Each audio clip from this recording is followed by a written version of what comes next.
PSL এ নাহিদ রানাকে এবার আরো বড় বিশেষণ দিয়ে সম্মান করলো তার ফ্র্যাঞ্চাইজি। তাকে বাঘের সাথে তুলনা করলো পেশোয়ার জালমি।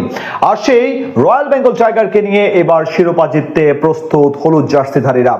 আইপিএল যেখানে বাংলাদেশিদের অসম্মান করেছিল, সেখানে পিএসএল এ টাইগার পেসারকে নিয়ে ফাইনালের মতো ম্যাচের পরিকল্পনা সাজাচ্ছে। পিএসএল এ নাহিদ রানার প্রতি এমন সম্মান এবং তাকে নিয়ে কি কি পরিকল্পনা করা হচ্ছে তাই নিয়ে বিস্তারিত রিপোর্টে।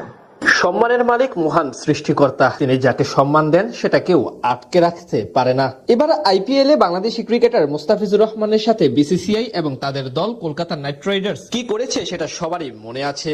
তবে ফিজকে নিয়ে আইপিএল এমন অবিচার করলেও পাকিস্তান সুপার লিগ ঠিকই বাংলাদেশি পেসারদের সম্মান দিচ্ছে। এই যেমন নাহিদ রানাকে ফাইনাল ম্যাচে খেলানোর জন্য খোদ বিসিবি প্রেসিডেন্ট তামিম ইকবালকে কল করে অনুরোধ জানিয়েছে পিএসএল এর দল পেশোয়ার জালমির কর্ণধার। শুধু তাই না, এবার নাহিদ রানাকে বিশাল এক বিশেষণ দিয়ে বিচার করলো ফ্র্যাঞ্চাইজিটি। তাকে বাংলার বাঘের সাথে তুলনা করেছে তারা। পাশাপাশি শিরোপা জিততে তাকে নিয়ে সব পরিকল্পনা সাজাচ্ছে ফ্র্যাঞ্চাইজিটি। দলে বাবর আজম, কুশাল মেন্ডিস, ইফতেখার আহমেদের মতো তারকারা থাকলেও বেশি গুরুত্ব দেওয়া হচ্ছে টাইগার পেসারকে। মাত্র এক সিজনের পারফরমেন্স দিয়ে পাকিস্তানের ক্রিকেট ভক্তদের মন জয় করে নিয়েছেন নাহিদ রানা। তার বন্ধনায় মেতে উঠেছে গোটা পিএসএল। এদিকে তার দল পেশোয়ার জালমিও আসর জুড়ে দুর্দান্ত পারফরমেন্স করে সবার আগে ফাইনালে পৌঁছায়। সেখানে 3 তারিখ তারা ফাইনাল ম্যাচে হায়দ্রাবাদ কিংসম্যানের বিপক্ষে মাঠে নামবে। যে ম্যাচ জিততে পারলেই দীর্ঘদিন পর ট্রফি ঘরে তুলতে পারবে তারা। এই ম্যাচের আগে অবশ্য নাহিদ রানার যোগ দেওয়ায় বেশ উচ্ছ্বাসিত তাদের ভক্ত ও কোচিং স্টাফরা। নিজেদের ফেসবুক পেজে একটি ছবি শেয়ার করেছে তারা, যেখানে রানাকে বাঘের সাথে তুলনা করেছে ফ্র্যাঞ্চাইজিটি।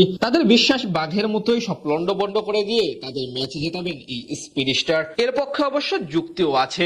বল হাতে দুর্দান্ত সময় পার করছেন চাঁপাইনবাবগঞ্জ এক্সপ্রেস। আসরে 4 ম্যাচ খেলে 7 উইকেট নেওয়ার পাশাপাশি বোলিং গড় এবং ইকোনমি রেটের দিক থেকে যেই নজির গড়ে এসেছেন তিনি, সেটা এখনো ভাঙতে পারেনি কোনো বোলার। পেশোয়ার জালমির ফাইনালে ওঠার ভীতি গড়ে দিয়ে এসেছিলেন তিনি এবং শরীফুল ইসলাম। তাই তো ফাইনালে রানার উপর আস্থা রাখতে চাচ্ছে তারা। এই ম্যাচে পরিকল্পনায় রানাকে মূলত নেওয়া হয়েছে মিডল ওভারে কার্যকরী ভূমিকা রাখতে। বিশেষ করে 7 থেকে 10 ওভার পর্যন্ত প্রতিপক্ষ ব্যাটারদের চাপে রাখতে বেশ পারদর্শী তিনি। এছাড়া এবার মৌসুমে ডেথ ওভারও বেশ ভালো বল করেছে রানা। তার দ্রুত গতির বলগুলো খেলতে হিমশিম খেতে হয়েছে সবাইকে।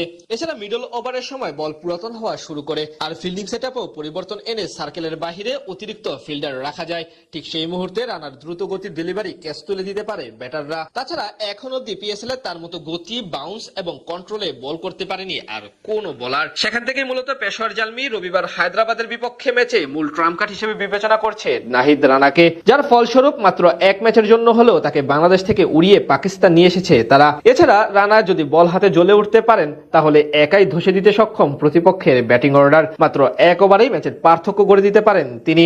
তাই তো রবিবার ফাইনালে নাহিদ রানা হবেন পেশোয়ার জালমির সবচেয়ে বড় ট্রাম্প কার্ড।